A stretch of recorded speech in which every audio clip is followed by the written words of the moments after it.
Hi all புனகை மலரட்டும் எல்லாம் எப்படி இருக்கீங்க? Welcome back to our channel. இன்றைக்கி வந்து என்ன விளாக்னா வரமகாலட்சுமி நான் எப்படி அலங்காரம் பண்ணி வச்சேன் அப்படின்றது தான் பார்த்துட்ருக்கீங்க. ரொம்ப லேட்டாக அப்லோட் பண்ணுறேன். பிகாஸ் வந்து வீட்டில் கொஞ்சம் ஆல்ட்ரேஷன் வேலையெல்லாம் போயிட்டு இருந்ததுனால ட்ரில்லிங் சவுண்டில் வந்து நம்மளால் வாய்ஸ் ஓவர் வந்து கொடுக்கவே முடியாது. ஸோ அதனால தான் கொஞ்சம் லேட் ஆச்சு. ஒரு நாள் முன்னாடியே வந்து நம்மளுக்கு நான் சாமி ரூமெல்லாம் க்ளீன் பண்ணி எல்லாம் ரெடி பண்ணி வச்சுட்டேன். மறுநாள் வந்து நாங்கள் எப்பவுமே வியாழக்கிழமை சாமி நைட்டு வந்து ஒரு 12 மேலே வந்து உட்கார வைக்க ஆரம்பிச்சிடுவோம் சாமியை. ஸோ அந்த டைமில் பண்ணிவிட்டு வீட்டுக்கு வந்து ஒரு 3 மணிக்கு அழைச்சி நம்ம வந்து சாமி கும்பிடுவோம். ஸோ நான் வந்து காலையிலேருந்து எதுவும் சாப்பிடல. ஏன்னா வந்து ஒரு நாள் ஃபுல்லாகவே நாங்கள் வந்து உபவாசம் இருப்போம். அது வந்து என்னது விரதம் இருப்போம், சாப்பிட மாட்டோம். பழம் ஆறு வந்து தண்ணி காஃபி இந்த மாதிரி ஏதாச்சும் மட்டும்தான் குடிப்போம். சரி, கொய்யாப்பழம் வந்து இருந்தது, கொய்யாக்காய் சாப்பிட்லாம் அப்படின்ட்டு. எனக்கு இந்த பிங்க் கலரில் வரது பழுத்து இருக்கிறது பிடிக்கும். ஸோ அதனால் அதை சாப்பிட்டுட்டே சாமி ரூமெல்லாம் க்ளீன் பண்ணி எல்லாமே ரெடி பண்ணி வச்சாச்சு. மேலே வந்து இந்த மூட்டையில் வந்து சாமிக்கு தேவையான மாலை பொருட்கள், இந்த கை கால் இதெல்லாம் வந்து வரமலட்சுமிக்கு வந்து நம்ம அம்மனுக்கு அட்டாச் பண்ணுவோம் இல்லைங்களா, அது எல்லாமே இருக்கும். அது எல்லாமே வந்து மூட்டையிலேருந்து எது தேவைன்னு பார்த்து எல்லாம் எடுத்து வச்சுட்டு இருந்தேன். இந்த எல்லோ கலர் அந்த ரெட் கலர் ஃப்ளார்லாம் வந்து சைடில் வந்து டெக்கரேஷனுக்காக சைடில் வந்து வைக்கிறது. ஸோ அதெல்லாமே ரெடி பண்ணிகிட்டு இருந்தோம். இது வந்து கிரீடம் மாதிரி வைப்பாங்க. பட் இப்போ வந்து நாங்கள் ஃபஸ்ட்டு இதுதான் யூஸ் பண்ணிகிட்ருந்தோம். இப்போ கொஞ்சம் பெரிய கிரீடமாக வாங்கிட்டதுனால அதை தான் யூஸ் பண்ணுறோம். இப்போதைக்கு நாங்கள் இது யூஸ் பண்ணுறதில்ல. அண்ட் சைடில் வந்து இந்த க்ரீன் கலரில் இருக்குது பார்த்திங்களா, இது வந்து ஒரு மாதிரி ஆர்ச் மாதிரி வைக்கணும் சைடில். ஸோ அதையும் எடுத்துகிட்டு இருந்தோம். பாப்பா தான் வந்து வீடியோ எடுத்துகிட்டு இருந்தா. ஓரளவுக்கு பரவாயில்ல எடுக்கிறாங்க. ஓகே, நம்ம கொஞ்சம் கொஞ்சமாக ட்ரைனிங் கொடுத்துட்ருக்கோம் பாப்பாவுக்கு வீடியோ எடுக்கிறதுக்கு.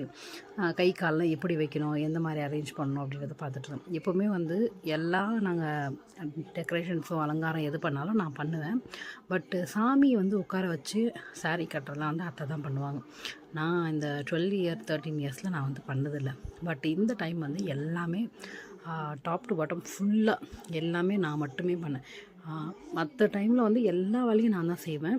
சாமி ரூம் க்ளீன் பண்ணுறது, இந்த டைல்ஸ் எல்லாம் சாமியோட ஃபோட்டோஸ் எல்லாம் எடுத்து ஒரு நாள் முன்னாடி எல்லாமே 2 நாள் முன்னாடி அதெல்லாம் க்ளீன் பண்ணிவிடுவேன். மறுநாள் வந்து விளக்கு பாத்திரம் சாமி பாத்திரம் எல்லாம் க்ளீன் பண்ணி வைப்போம்.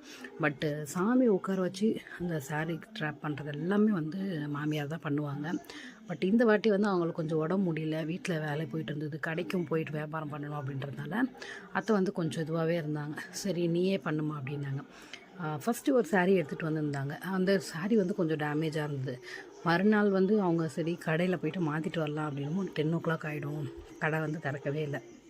சரி என்ன பண்ணலாம் அப்படின்ட்டு எனக்கு டக்குன்னு ஒன்றுமே புரியல. சரி கையில் ஒரு 500 இருந்தது. அந்த 500 எடுத்துகிட்டு போயிட்டு சாமிக்கு டக்குன்னு போய் ஒரு சிம்பிளாக க்ரீன் கலரில் ஒரு காட்டன் சாரீ வந்து எடுத்துகிட்டு வந்துட்டு ப்ளவுஸ் பீஸு கூடவே வாங்கிட்டு வந்து கையில் வந்து அட்டாச் பண்ணிட்டு இருந்தேன். எனக்கு அந்தளவுக்கு வந்து தெரியாது. பட் நான் ஒரு தடவை ஃபோனில் பார்த்தேன் எப்படி பண்ணணும் அப்படின்றத. யூடியூப்பில் பார்த்துட்டு அப்புறம் வந்து நான் கட்ட ஆரம்பிச்சிட்டேன் சாமிக்கு புடவை. ஒரே டைம் தான் ஃபஸ்ட் டைம் நான் கட்டினேன். ஃபஸ்ட் டைமே சமத்தாக அழகாக கட்டிக்கிட்டாங்க அம்மன் வந்து சாரீ. எனக்கு அந்த விஷயம் வந்து ரொம்பவே சந்தோஷமாக இருந்தது. பிகாஸ் அத்தை கட்டும் போது இப்படி கட்டலாமா அப்படி கட்டலாமா அப்படியெல்லாம் யோசிச்சுட்ருப்பாங்க. ஒரு 2 டைம் வந்து கழட்டிட்டு வந்து கட்டுவாங்க. அந்த மாதிரிலாம் இருக்கும். ரொம்ப நேரம் ஆகிடும். சாரீ கட்டுறதுக்கு மட்டுமே வந்து கொஞ்சம் நேரம். எனக்கு தலையே எதுவுமே வந்து ஓடவே இல்லை. என்ன பண்ணுறது, என்னடா அது நம்மளே கரெக்டாக சொல்லிட்டாங்களே, நம்ம கரெக்டாக பண்ணுவோமா அப்படின்ற ஒரு டவுட் இருந்தது. பட் வந்து என்கிட்ட வந்து என்னை நம்பி ஒரு வேலை கொடுத்துட்டாங்க அப்படின்னா அது வந்து எனக்கு கரெக்டாக பர்ஃபெக்டாக செஞ்சிடணும் அப்படின்றது மட்டும்தான் என்னுடைய மைண்டில் இருக்கும். ஸோ அதனால் நான் ஃப்ளீட்ஸ் எல்லாம் கரெக்டாக எடுத்து அங்கங்கே பின் போட்டு வச்சு நம்ம சாரீ கட்டும் போது எப்படி நம்ம அழகாக பார்த்து பின் போட்டு வைப்போமோ அந்த மாதிரி நான் ஃப்ளீட்ஸ் எல்லாமே எடுத்து ஃப்ளீட்ஸுக்கெல்லாம் கரெக்டாக பின் போட்டு அரேஞ்ச் பண்ணி வச்சிட்ருந்தேன் எப்படி பண்ணணும் அப்படின்ட்டுன்னு. நானே பண்ணதில் அம்மன் வந்து ஃபஸ்ட் டைம்லேயே வந்து அந்த சாரீ கட்டினதை ஏற்றுக்கிட்டாங்க அப்படின்றது எனக்கு ரொம்பவே வந்து ரொம்ப ஹாப்பியாகவே இருந்தது. பிளெஸிங்ஸ் மாதிரியும் இருந்தது. எல்லாமே ரெடி பண்ணியாச்சு. ரெடி பண்ணதுக்கப்புறமா ஃபுல்லாக இருக்கிறத வீடியோவில் பார்க்கலாம் வாங்க. சாமிக்கு எல்லாமே நான் முன்னாடியே ரெடி பண்ணிகிட்டு இருந்தேன். சாமியெல்லாம் உட்கார வைக்கிறதுக்கு முன்னாடியே நான் ஒவ்வொட்டு வந்து செய்ய ஆரம்பிச்சிட்டேன். காலையிலே வந்து ஒரு 4 நான் எழுந்துச்சி எல்லாமே ரெடி பண்ண ஆரம்பிச்சிட்டேன். வெளியே வந்து நம்மளால் வாசலில் மஞ்சள் குங்குமம் கோலம் போட முடியல, இதெல்லாம் பண்ண முடியல. கீழே போயிட்டு கீழெல்லாம் வாசல் படியில் போயிட்டு எல்லாம் பண்ணிவிட்டு வந்தேன். நம்ம வீட்டில் சாமியெல்லாம் உட்கார வச்சது எனக்கு ரொம்பவே மனசு திருப்தியாக இருந்தது. பலகாரம்லாம் வந்து கடையில் இருந்தால் வாங்கிட்டு வந்தோம். ஒவ்வொட்டு மட்டும் வீட்டில் செஞ்சுருந்தேன். ஸ்வீட் போலி வந்து செஞ்சுருந்தேன். பருப்பு போலி சொல்லுவாங்க இல்லைங்களா, அதுதான் செய்வோம். எப்போவுமே வரமகாலட்சுமிக்கு பருப்பு போலி வந்து செய்வாங்க. அதனால் அதையும் செஞ்சாச்சு. டெக்கரேஷன்லாம் பண்ணியாச்சு. இப்போ வந்து சரி சீரியல் லைட்லாம் போட்டு கொஞ்சம் வைக்கலாம் அப்படின்ட்டு லைட்ஸ் எல்லாம் எப்படி அரேஞ்ச் பண்ணலாம் அப்படின்ட்டு போட்டு பார்த்துட்டு இருந்தேன். எனக்கு தெரிஞ்ச வரைக்கும் என் மனசுக்கு திருப்தியாக இருக்கிற வரைக்கும் நான் வந்து அந்த மாதிரி செஞ்சுருக்கேன். ஏதாச்சும் நிறையோ குறையோ இருந்தால் அது வந்து சாமி வந்து அட்ஜஸ்ட் பண்ணிப்பாங்க அப்படின்றத வந்து நான் நம்புகிறேன். சாமிக்கிட்ட வந்து நம்ம சொல்லிட வேண்டியது தான், எனக்கு தெரிஞ்சதை நான் பண்ணுறேன், ஏன்னா எனக்கு ஏற்றுக்கோங்க, நீங்கள் நான் பண்ணுறத எதுனா தப்பு இருந்தால் மன்னிச்சிருங்க, உங்கள் குழந்தையாக நினச்சி மன்னிச்சிருங்க அப்படின்ட்டு ஒரு வார்த்தை நம்ம சொல்லிட்டோம் அப்படின்னா கண்டிப்பாக வந்து அது கரெக்டாக தான் இருக்கும். அது எப்பவுமே தப்பாக போகாது. ஸோ எனக்கு ரொம்பவே மனசு திருப்தியாக இருந்தது. எல்லாமே சூப்பராக ரெடி பண்ணியாச்சு. வாங்க சாமி கும்பிடலாம்.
இந்த வீடியோ உங்களுக்கு பிடிச்சிருக்கும் அப்படின்னு நம்புகிறேன். பிடிச்சிருந்தால் லைக் பண்ணுங்கள், ஷேர் பண்ணுங்கள், கமெண்ட் பண்ணுங்கள், மறக்காமல் சப்ஸ்கிரைப் பண்ணிவிடுங்க.